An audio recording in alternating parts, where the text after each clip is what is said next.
Welcome to the Stephen Mansfield Podcast.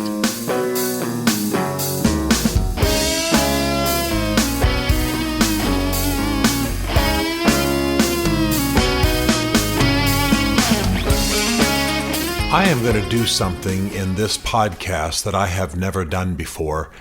I am going to record one podcast for both the Stephen Mansfield podcast and for the Great Man podcast, and I think you'll understand why in just a moment. I'm recording this podcast on the weekend of June the 10th, 2018. 2 days ago, Anthony Bourdain, a well-known chef and a TV show host, committed suicide. He was 61. He was shooting some shows in France, and late one night, apparently, he took the the belt of his bathrobe and hung himself. I'll come back to that in just a moment. He's now dead. In the same week, a woman who was a leader in the fashion world, also committed suicide. The world is reeling, asking themselves questions about suicide. And I want to talk about this and talk about it from my own experience and make some recommendations to you. I'm not much of a foodie, and I never watch cooking shows. I think I watched Rachel Ray once when a friend of mine was on there. That's probably as close as I get to cooking shows. My wife's a gourmet cook. I love the way she cooks, but I just don't want to study it. I'll be happy to buy the food, eat the food, clean up after the cooking, but it's just not something I'm interested in. I watched Anthony Bourdain all that I could. I liked his rough exterior. I liked his interest in cultures. I liked his interest in people and the history and the way cultures produced or food was an extension of culture.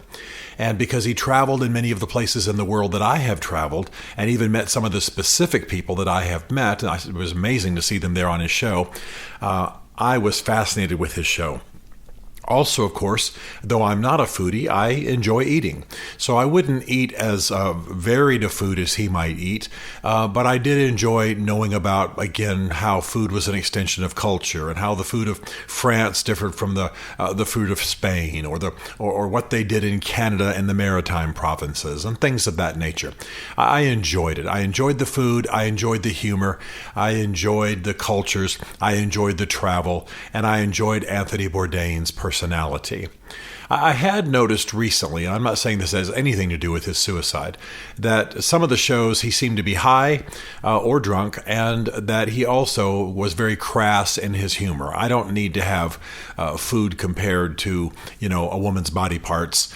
That's not something I enjoy. I find it frankly insulting, and that just seems to be the way he had gone a bit. But that's just a side commentary.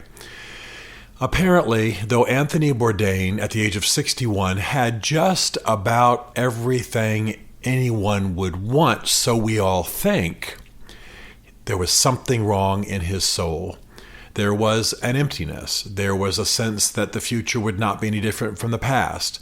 There was a futility. His mother said that though his show was going well and his life was going well, that just before his suicide, he had been living through some, quote, dark days. That's the opinion of his 81-year-old mother. He left an 11-year-old daughter behind. He had a girl, a rather famous actress, Italian actress, whom he was dating, whom he left behind. And of course, he left a couple of ex-wives behind. I'm saddened by his death, both because I liked him personally and enjoyed his show, though of course I never met him or had any connection to him otherwise, but also because he represents a trend that's happening in our society, particularly among men. I mean to take nothing away from female suicides, but the fact is that suicide in general in the United States is up 25%. The percentage of suicides among women is skyrocketing, but for quite some time prior to this recent trend, suicides among middle-aged and older men were skyrocketing as well. If you live in England and you are a man 50 or older, you are more threatened by suicide as a possibility for the end of your life than you are anything except heart disease. That's how many suicides they are. And as I've said before in the Great Man podcast, when we do the psychological postmortem on the suicides in England, as in the United States, we find out that most men kill themselves because they're alone. They leave notes. They say things to people about how they don't have any friends. They don't have any other male friends. Nobody cares about them. Nobody will miss them. They haven't had a good time with another male for, months, years, whatever the situation is. I'm moved by this trend because many of the people that I admire in history and many people that I know have had to fight suicide in order to achieve anything in their life. Winston Churchill fought depression and suicide all his days. Even when he was the Prime Minister of England, he did not want to stay in a room or suite with a balcony on it because he was afraid one of his, quote, black dog depressions, unquote, would hit him and he would throw himself off the balcony. Abraham Lincoln, great man, emancipator. We all love and know Lincoln here in the United States. His friends sometimes had to go on suicide watch. He once left Mary Todd Lincoln, the woman he ultimately married, at the altar, and friends went to find him and found him lying in bed with a pocket knife, thinking about killing himself. Friends said that melancholy dripped from him while he walked. He was a depressing figure. He was a depressed figure. He said he was haunted by the thought of rain falling on graves, and he came close to suicide a number of times. I could talk about others. Many of you know that I went to high school in Berlin, Germany. Berlin at that time, as it somewhat is now, was a very dark, frankly perverse city. It had I think at that time that I lived there in the early 70s, it had the highest suicide rate of any city in the world. I had a number of friends in high school who killed themselves. I had more friends after I left Berlin and later on in their lives, friends with whom I had gone to high school, but now later in their lives also committed suicide. So they were in Berlin, they went to high school there, and then in their 20s or 30s, they committed suicide. I don't know if that's related or not. But I've had a huge number of friends and acquaintances commit suicide. So I'm tender to it. I'm aware of it. I've personally never really wrestled with suicide. I'm aware of it. I care about it. I read about it. I've written about it as a historical force. I can really only think of one time in my life that I came close to maybe, or at least I was thinking about killing myself. And it was, I was going through a divorce. I had made a stupid decision to go to a monastery right after Christmas in the year I was going through a divorce. I went to a Trappist monastery. Some of you will know what that is. That means they're not talking to each other. The place was empty. Many of the priests had gone off to other places for Christmas. I think it was me and maybe 10 other Trappist monks, but they don't talk to you for the most part. It's meant to, they've taken a vow of silence. I was driving back from this horrible, sad, depressing experience. I'd had a terrible Christmas. I'd been very much abandoned, of course, by an ex-wife, but also abandoned by friends because most of my friends were in the organization I worked with and led. Just a bad situation on my part. And I remember driving home and thinking, if I just pull over into one of these oncoming trucks on this 2-lane highway, it will all be over. And for a few moments, I entertained the idea. Well, I'm in my 50s. That is the most I've ever contemplated suicide. But I'm touched by it. I know what it's like to look darkness in the eye. I know what perversion is like. I know what it's like to have, I'm not being metaphorical in what I'm about to say. The demons come in the night. I do believe in demons. I do believe in spirits that whisper in our ears. I do believe that demons want to destroy people and entice people. I don't think that's all there is to suicide, obviously. I think psychological factors, biochemical factors. I'm told by some of the MDs who advise me that depression can be very, very biological and not a result of abusive parents or tough situations in a person's life. I believe all of it. I think all of those need to be considered. But I do know what it's like to be up at 3 a.m, feeling like life has no purpose and reaching out to God. I mean, that's an experience that all of us have. I know that some of you listening to this have the same sort of temptation. And I want to say a couple of things to you. First of all, It's obvious that either because the news in our world is scary, or because the forces of hell have been unleashed in this particular area on Earth. I certainly believe that kind of thing can happen. Or because we are all better equipped to commit suicide. I mean, we all drive fast cars and have access to high buildings and, things that people didn't have in a previous time. Or maybe it's because we are less religious and therefore we believe there's less penalty for killing ourselves. I'll discuss that another time if somebody wants me to, but that's not what I'm talking about now. I want you all to be aware that suicide is closer to you than it's ever been. It's more of a possibility. It's more of a temptation. And it is not the way to go. Suicide is a permanent solution to a temporary problem. I can't say you're going to regret it because I don't know what you'll be doing on the other side of death, but I will tell you that the world doesn't want to lose you. You don't want to lose yourself. And whatever you think is the issue is not an issue worth killing yourself over. Anthony Bourdain gave a permanent solution to what must have been a temporary problem of pain. It could have been resolved in some way. From all of our perspectives, he had everything. Good looking, athletic, traveled the world, great job. I mean, what was his job? Travel the world and eat food, tell people about it. I mean, he himself said it was a great, great gig. He made a lot of money. He was one of the most successful chefs in the world. So why did he kill himself? Well, we don't know, and we shouldn't presume to know, and we shouldn't preach his life as though we do know. But I'm sad that he's gone, and the only firm conclusion I have is that I wish he wasn't gone, and that he chose a permanent solution to a temporary problem. Now, what I also want to tell you is this, and this comes also a little bit from my own perspective. The day that Anthony Bourdain died, my daughter called me. And she was nosing around a little bit, asking me general questions. We're getting together for a little bit of a getaway to a lake house here pretty soon. And so she asked some general questions. But I also knew what she was doing because she is my daughter. I've taught her.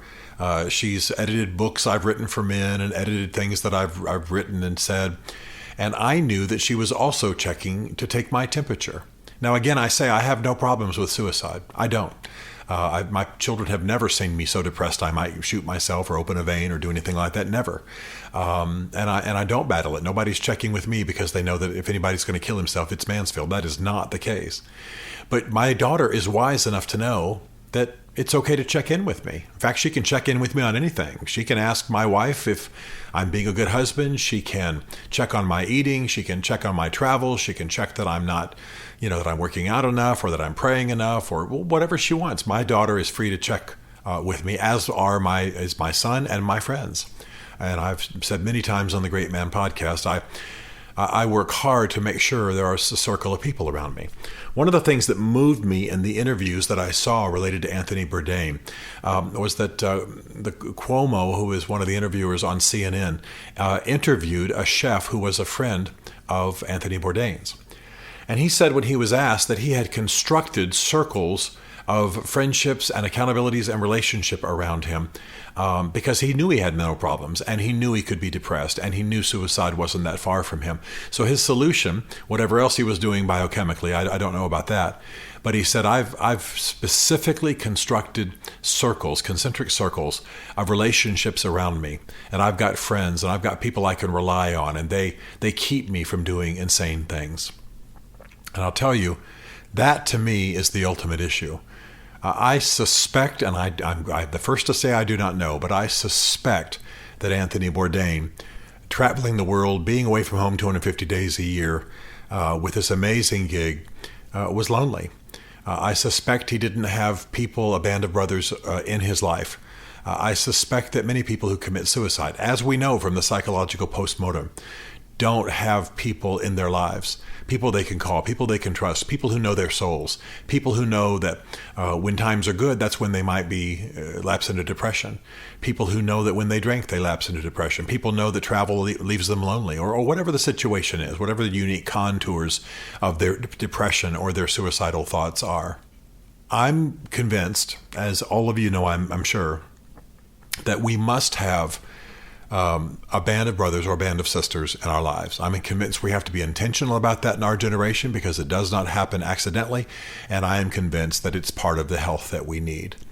Now, if you need medication, if you need to be checked medically, do it. Yes, depression can come from those factors. Yes, suicidal tendencies can come from those factors. I'm not hiding from that at all.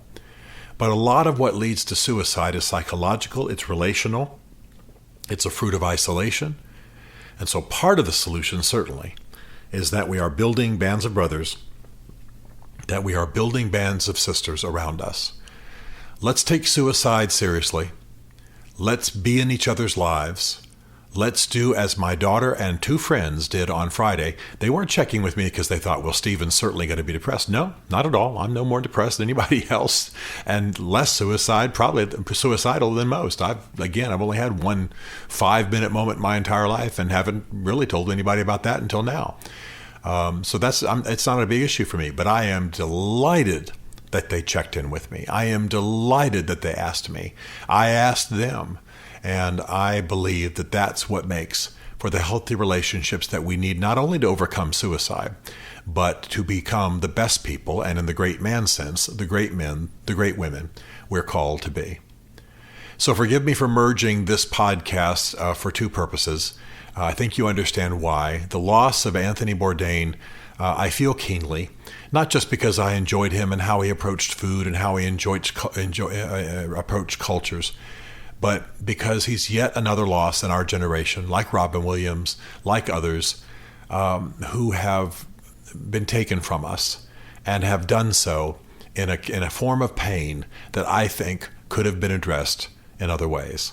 Let's kick this scourge of suicide out of our generation.